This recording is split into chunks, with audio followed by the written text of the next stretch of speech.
Hey there, Bioman here, and welcome back to another video.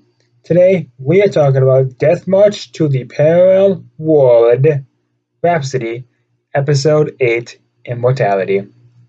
Now, a few things I want to cover on that is that apparently the one who appeared at the last episode is Zen, the hero from, well, not, yeah, I guess you could kind of say the sorcerer, the wizard from the play back in episode 6. Sure, one of my favorite episodes. And Sato being the only one who knows is kind of all smug because he's trying to defend Mia, who's Zen is trying to abduct.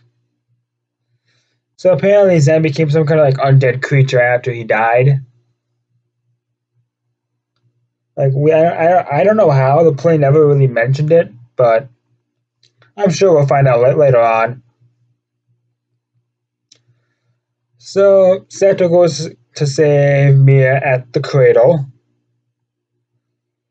and apparently it's like an elven tower. So this is definitely gonna start playing into the storyline about who really Mia is, because we don't really know. All we know is that she's an elf. Not really important, but just kind of like a haha moment. Sato finds a dryad. She wants him to become hers, quote unquote, around that. And she wants food. Sato's like, I only have jerky. She's like, I take MP. Like, Sato's kind of reluctant. Like, she says, don't worry, it won't hurt for very long. And she kisses him.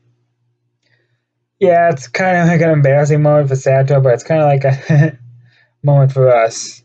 Like, just like a little giggle, not really meant to mean anything.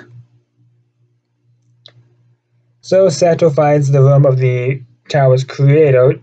I can't remember his name, but his nickname is Toya, so I'm just going to call him that.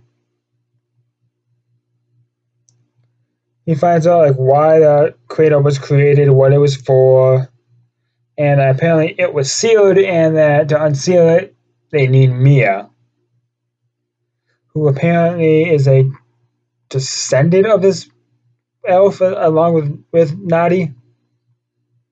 So I feel like the anime left out some important details that the light novel does explain. I should really pick some of those up if I ever get the chance.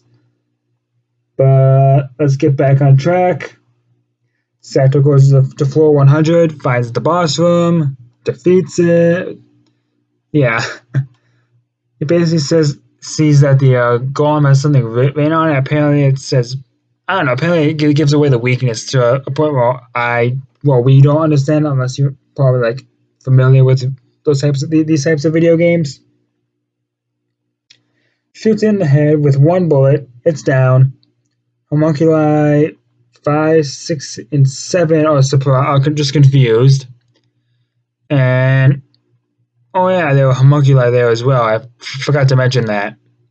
But and a homunculi, in case you don't know, is a artificial intelligence that was made with alchemy. So 7 stays behind no, 7 stays behind to distract Sato. Sorry about that. I got my anime confused for a bit. There's another isekai anime with the hero's name's Toya. I should really finish that review, but I'm getting off track here. Let me get back on track. He basically just uses his abduction skill to knock out 7 without really hurting her. And at first he's like, I gotta continue on, but I just can't leave her here. No, I can't do that. As soon as we see her, he basically get to see a shot of her rack, so he's obviously doing it because he thinks she's cute.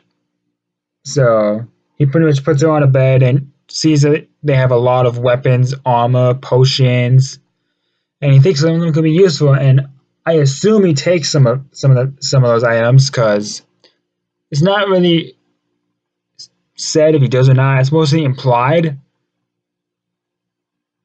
He's like, with the light novel, like a lot of things do get left out. But let me see, where am I? Ah, there we are.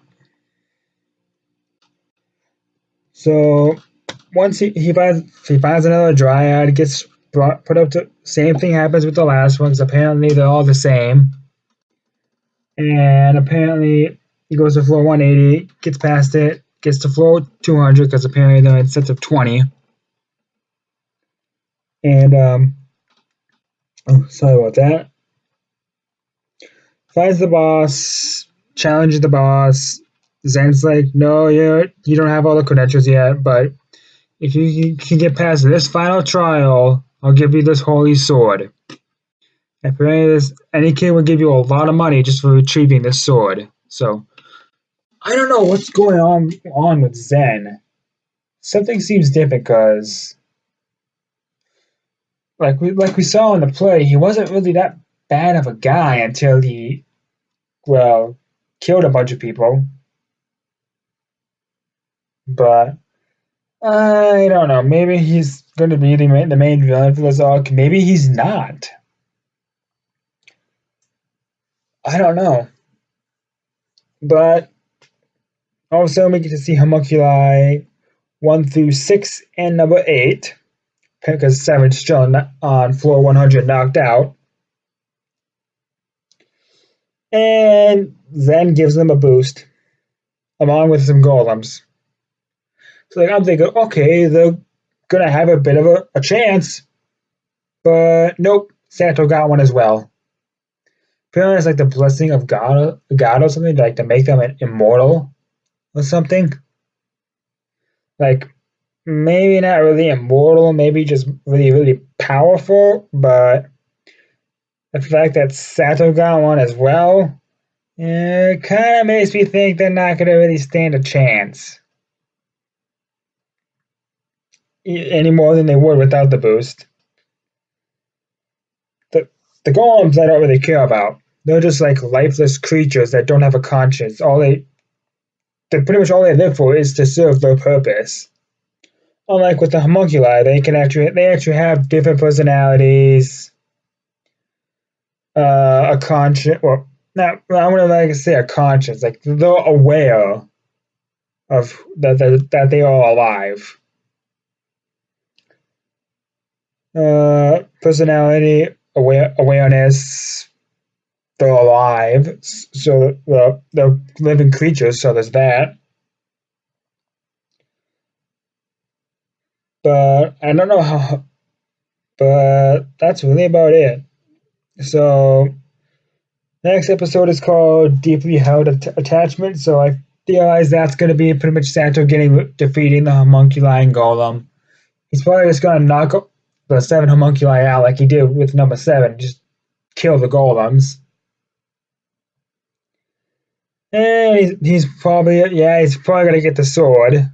He might not get Mia back. I might have to wait for later on, or he might end up defeating Zen. Zen goes to the afterlife, he gets Mia back and continues on with the story, but I highly doubt that. And I do theorize that 7 will join Theo. No, not Theo, sorry, wrong anime again. And it's been a long week for me. She is going to join Sato on his journey. And I theorize that, he's going to probably try to give number 7 a real name, like he did for Tama, Pucci, and Lisa. Obviously, Lulu already had a name, so I don't know what it's going to be, but I feel like it's going to have something to do with 7. I don't really know any Japanese names with Nana in it, which is 7 in Japanese. But yeah, that's really all I want to talk about. If you enjoyed the video, I need you to hit that like button. If you didn't, click it anyways. Next, if you want to see more, hit the subscribe button and turn on notifications. Finally, share this video around. And don't forget to meet me in the comment section for a discussion about what you liked in this episode and what you didn't.